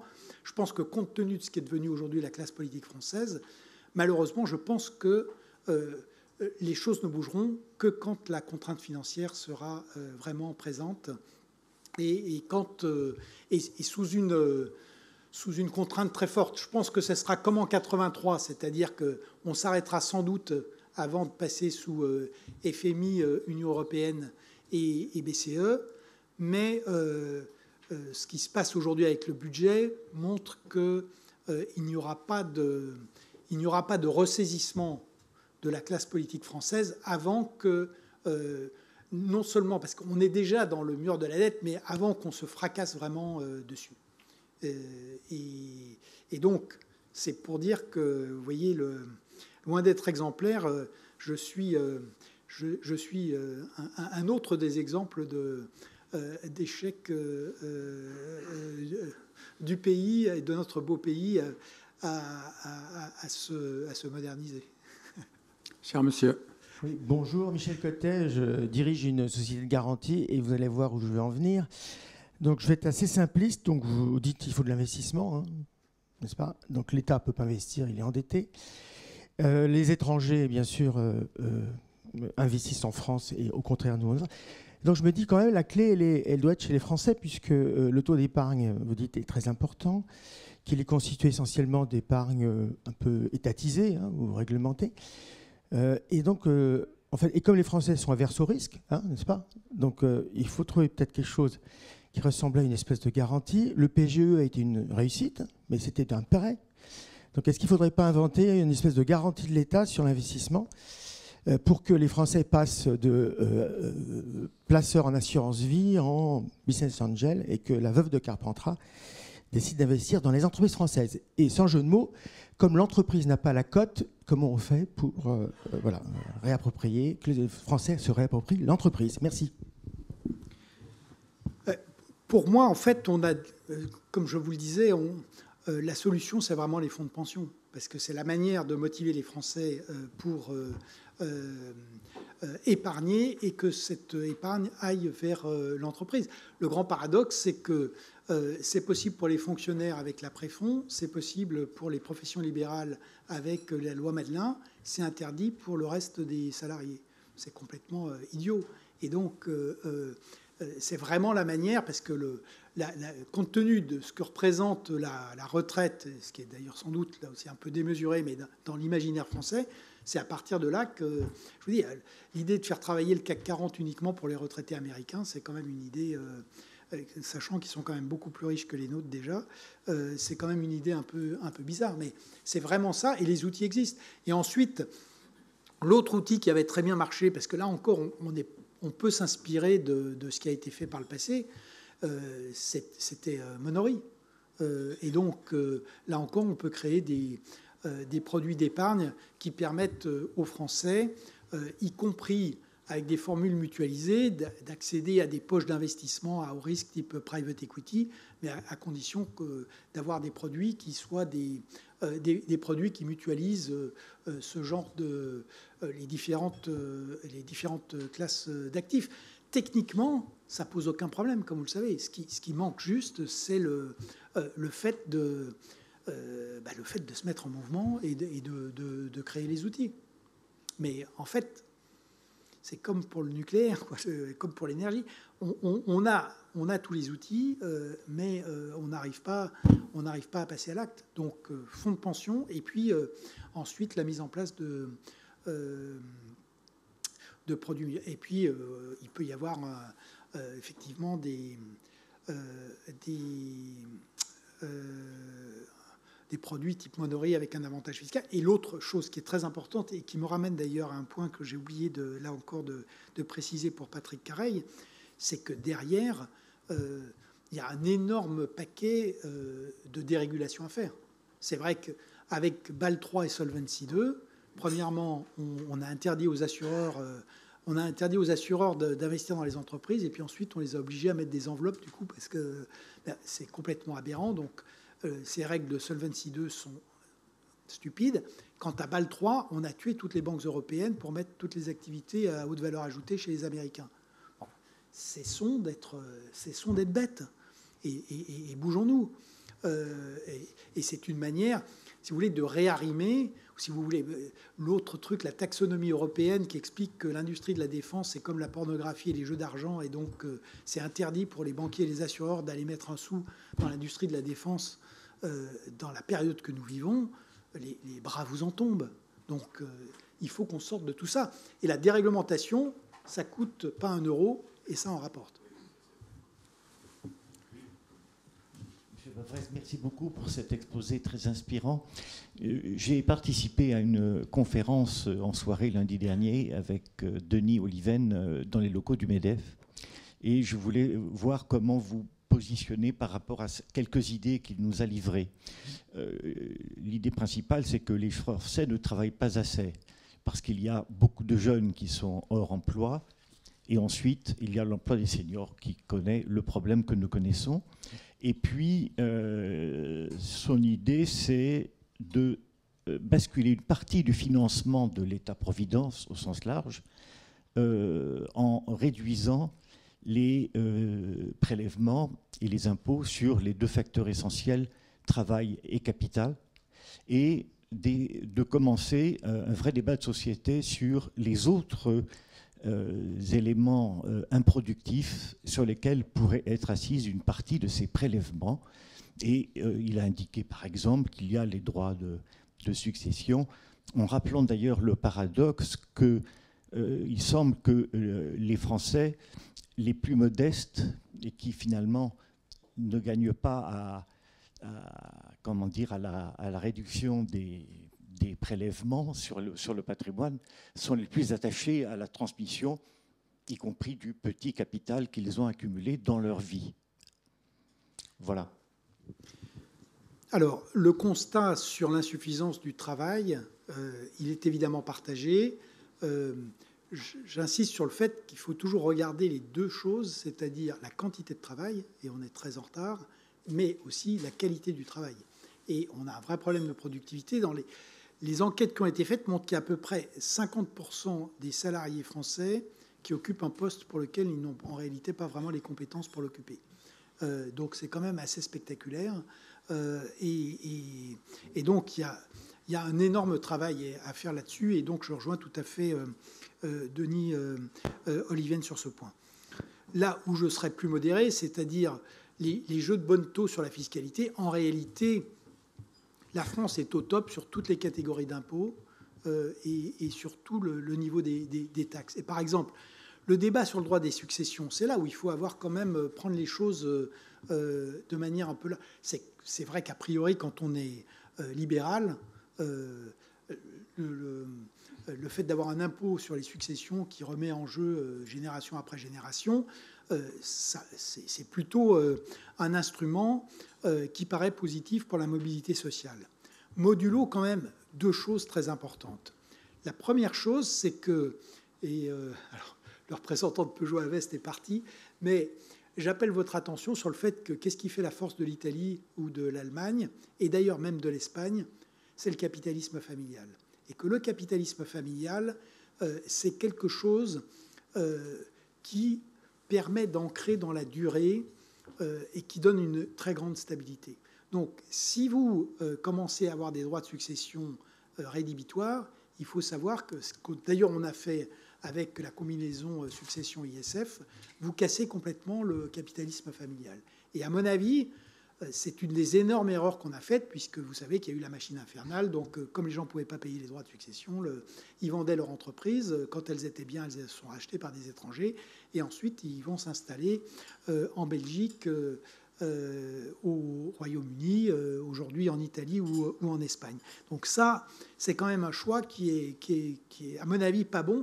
Et je suis frappé par le fait que, on voit là, avec les obsessions autour du régime Dutreil, il n'y a pas du tout de réflexion sur le capitalisme familial en France. Et je pense que c'est une énorme erreur. Il faut savoir qu'en Italie, ce qui est du point de vue d'ailleurs des inégalités ou du point de vue de l'État, on peut dire ce qu'on veut, mais dans la réalité, il n'y a pas de droit de succession sur les entreprises familiales italiennes. Il y a un système qui est extrêmement souterrain, mais qui fait que les entreprises se transmettent sans qu'il y ait de droit à payer à l'État. La deuxième chose, c'est qu'on ne peut pas raisonner en France sur un impôt seul. Donc, le problème, ce n'est pas les droits de succession, le problème, c'est la fiscalité sur le capital. Si vous prenez la fiscalité sur le capital en France, l'ensemble de ce qui est mis en œuvre, entre l'IR, entre les impôts fonciers, on est à des niveaux de prélèvement qui sont stratosphériques. Et donc ça n'a pas de sens quand on explique que qu'il y a des impôts sur les rentes. Enfin, on a vu ce que ça a donné sur l'immobilier, avec un président de la République qui pensait que l'immobilier, c'était de la rente. L'immobilier, ça sert d'abord à loger les gens. Et aujourd'hui, on a une crise majeure du logement. Donc, je pense que ces raisonnements sont extrêmement dangereux. Et il faut être clair, aujourd'hui, le seul impôt qu'on peut monter quand on le compare, et qui est la logique un peu qui est derrière, c'est la TVA sociale, bien sûr. Parce que c'est le seul sur lequel on est un peu en dessous des autres. Mais là encore, il y a cette préférence folle pour la consommation au détriment de la production. C'est la seule marge de jeu. Sur tous les autres, on est déjà on est au top sur tout. Et je vous dis, vous ne pouvez pas raisonner sur un impôt seul sans prendre en compte tous les autres. Et sur le capital, on est à des niveaux qui étaient déjà déraisonnables et qui, avec ce qui est prévu par le budget de 2025, la réalité, c'est que les niveaux de prélèvement sur le capital en France sont autour de 60%. Quand vous reprenez et ça veut dire que le peu qui reste, on l'exporte. où on le met dans le déficit public. Et puis, tout ce qu'on devrait faire sur modernisation, santé, éducation, enfin, j'ai repris, hein, surtout les entreprises, la production, le numérique, l'innovation, transition écologique et réarmement, on ne le fait pas. Donc c'est l'idée de monter le taxe sur le capital, ça c'est les vieilles lubies et c'est exactement l'inverse de ce qu'il faut faire aujourd'hui. On va prendre encore 2 dernières questions. Qui a le micro?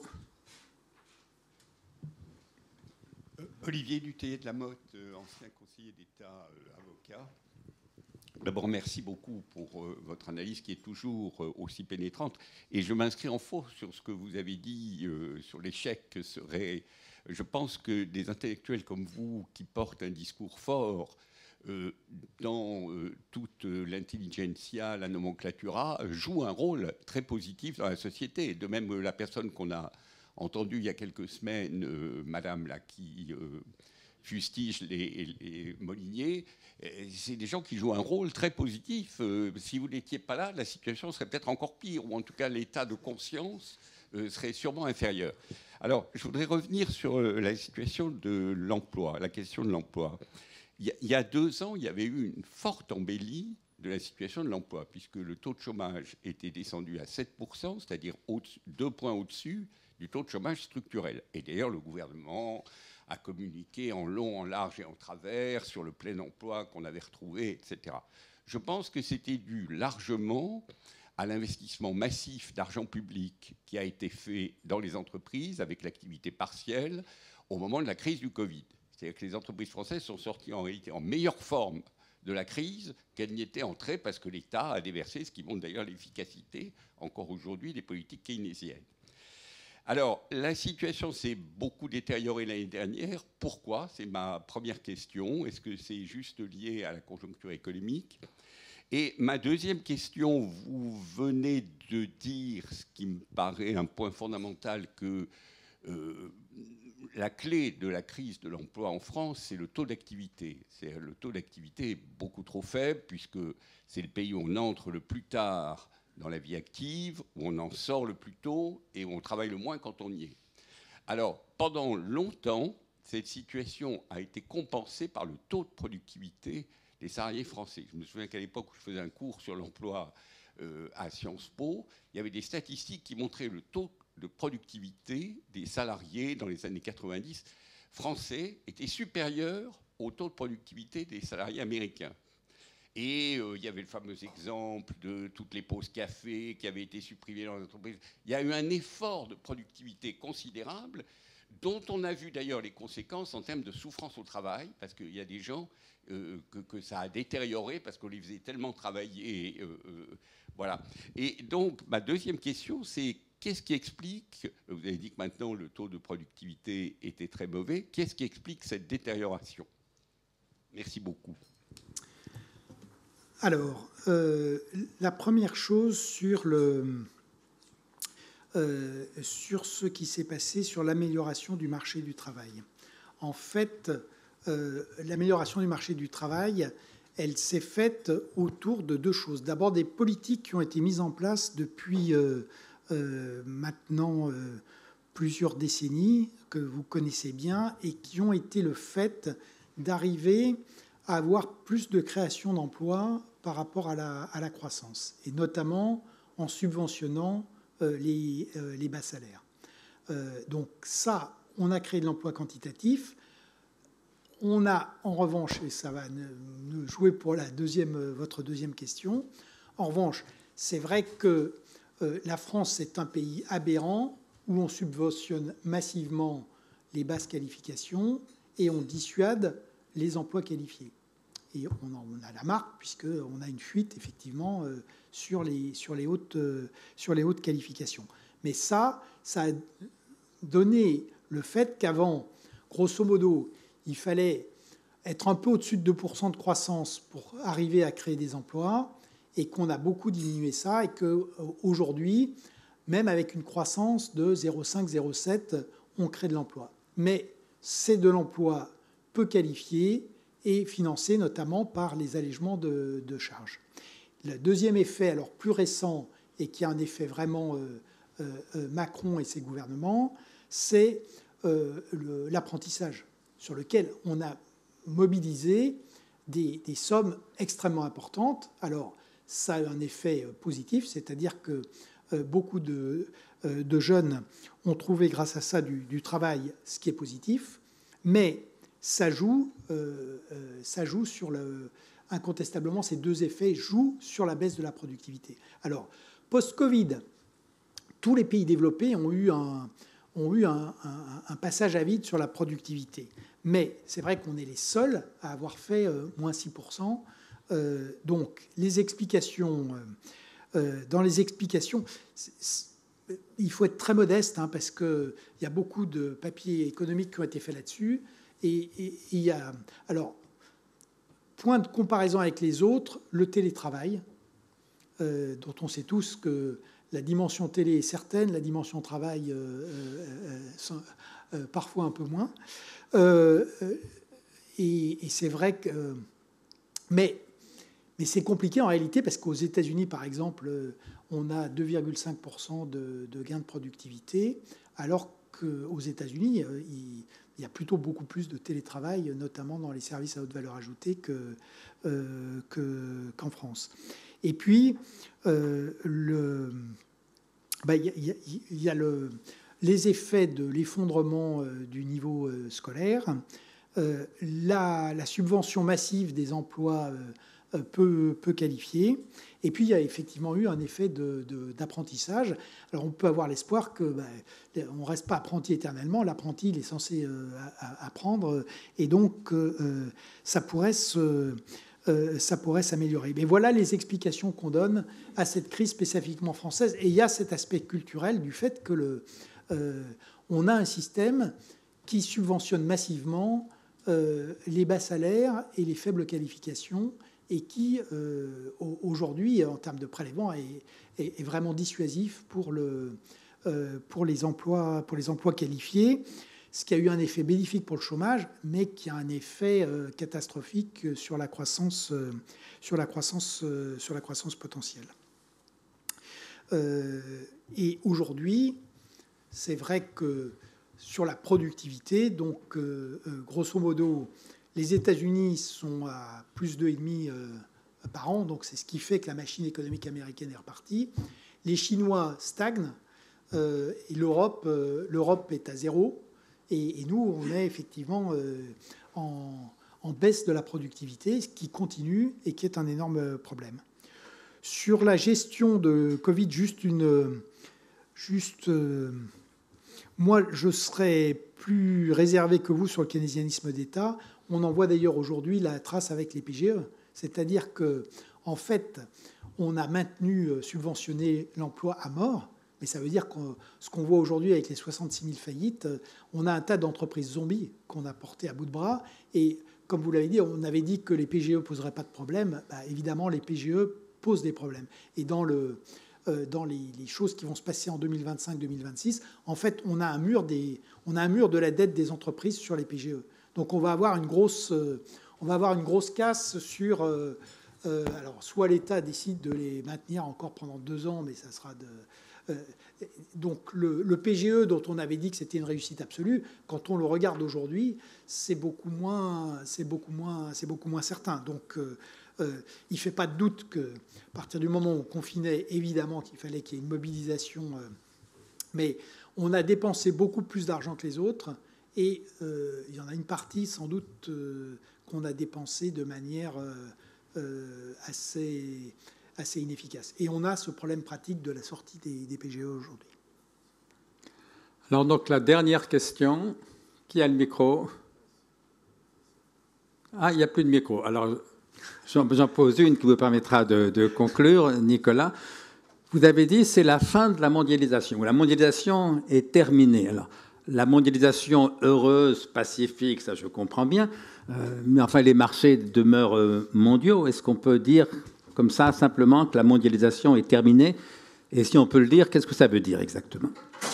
Alors, je crois que le XXIe siècle reste le siècle de l'histoire universelle. C'est-à-dire que ce qui reste juste, c'est que pour la première fois dans l'histoire de l'humanité, tout le monde vit, produit dans le même système et vit la même histoire. Et en plus, avec les réseaux sociaux, les moyens de communication, a une vue, même dans les systèmes clos, a un bout de vue sur ce qui se passe ailleurs. Là où la mondialisation est terminée, c'est que ce cycle qui a démarré avec les réformes libérales, Thatcher, Reagan, mais aussi avec le début de la fin de l'Union soviétique, avec la révolution iranienne et surtout avec les 4 modernisations en Chine, ce cycle qui a été ce cycle de montée et de prise de contrôle, de montée des entreprises, des marchés, des technologies, et la constitution quand même d'un système économique qui était très ouvert, ça c'est vraiment terminé. Et donc, il reste beaucoup d'interdépendances, mais la grande différence, c'est qu'aujourd'hui, les interdépendances, elles sont contrôlées par les États. Regardez les échanges de biens, la mise en place de l'embargo technologique sur l'IA en direction de la Chine, les mouvements les investissements étrangers, tous les pays, y compris en Europe, y compris l'Allemagne, les Pays-Bas, tous ont mis en place des contrôles des investissements étrangers. Donc, c'est plus du tout le même monde. Il reste beaucoup d'interdépendances, on le voit, mais ce sont des interdépendances qui sont des interdépendances conflictuelles. Et ça, c'est l'autre grand basculement, c'est qu'aujourd'hui, il y a une arsenalisation de toutes les relations. Autrement dit, là, on le voit avec la guerre commerciale version Trump, mais Biden, c'était la guerre technologique, et aujourd'hui, l'agriculture, la technologie, les migrants, la monnaie, la finance, tout ça obéit à une logique d'affrontement et une logique de rapport de force. Et ça, c'est vraiment un basculement considérable. C'est pour ça qu'on n'est plus du tout dans le même monde, même si, évidemment, vous avez raison, il reste beaucoup de mouvements de capitaux, il reste beaucoup de mouvements de biens, il reste des mouvements de services. Mais c'est plus du tout les mêmes règles du jeu. Et on a ce retour d'une logique impériale, d'une logique de souveraineté, d'une logique de projection de puissance, et surtout un système où la confrontation est globale et tout est matière à rapport de force. Il nous reste à remercier Nicolas Bavrez pour cette belle matinée. Merci à tous. Merci à tous.